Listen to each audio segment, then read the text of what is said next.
స్వాగతం. ఈరోజు మనం మహాభారతం ఎపిసోడ్ నెంబర్ 4 చేద్దాం. ముందు వీడియోలో గంగాదేవి శంతను చక్రవర్తికి ఒక షరతు పెట్టారని చెప్పాను కదా, వివాహం చేసుకునేటప్పుడు.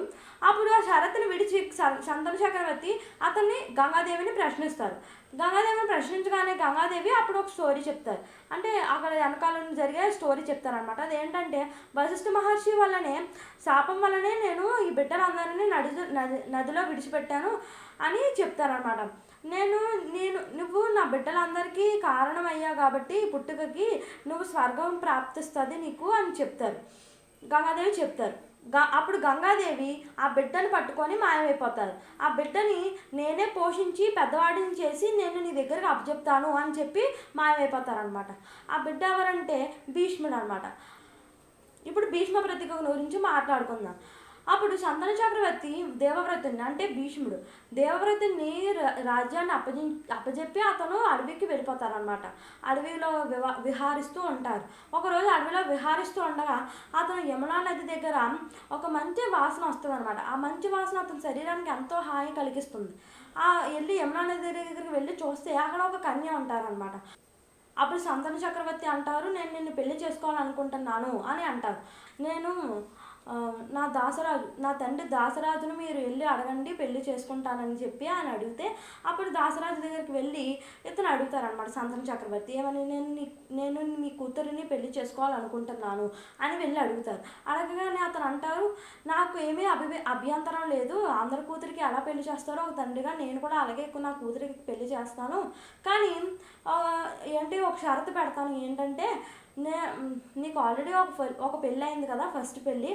ఆ పెళ్ళిలో నీకు ఒక పుత్రుడు ఉన్నాడు కదా, ఆ పుత్రుడికే మీరు రాజ్యాన్ని అప్పగిస్తారు. కానీ అది అలా జరగకూడదు.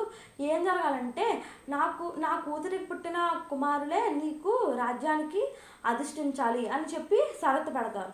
కానీ గంగాదేవి పుట్టిన పుత్రుడికి దేవవ్రతుని అతన్ని తక్కువ చేసినట్టు ఉంటుందని వెంటనే శంతను చక్రవర్తి వెనక్కి వచ్చేస్తారు, హస్తినపురానికి వచ్చేస్తారు. హస్తినపురానికి వచ్చేసిన తర్వాత ఎప్పుడు దిగులుగా ఉంటారనమాట. అప్పుడు దేవవ్రతుడు వాళ్ళు మంత్రులు అందరినీ అడుగుతారు. అడిగితే అప్పుడు యమునా నదిలో నేను ఇలాగా మీ తండ్రి గారు ఇలాగా చూశారు ఒక కన్యని, సత్యవతిని, ఆవిడే సత్యవతి, ఆవిడని నేను పెళ్లి చేసుకోవాలనుకుంటున్నాను అని చెప్తారు. మంత్రులు అందరూ చెప్తారనమాట వాళ్ళ నాన్నగారు ఎలా అనుకుంటున్నారని. వెంటనే భీష్ముడు అంటే దేవవ్రతుడు అక్కడికి వెళ్ళి అడుగుతారనమాట.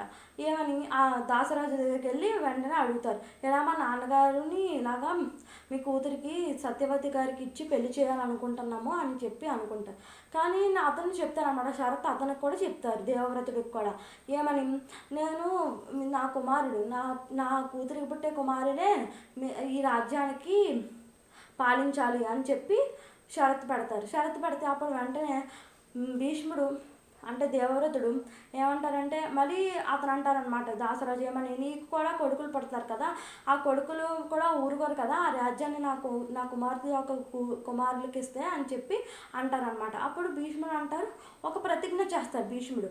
అప్పుడు ఏమని ప్రతిజ్ఞ చేస్తారంటే నేను ఎప్పుడూ పెళ్లి చేసుకోను, నేను బ్రహ్మచారిగానే ఉండిపోతానని చెప్తారనమాట. అలాగే నేను రాజ్యాన్ని కూడా తీసుకోను, నేను పరిపాలించను, నేను వదిలేస్తాను అని చెప్పి మాట ఇస్తారనమాట.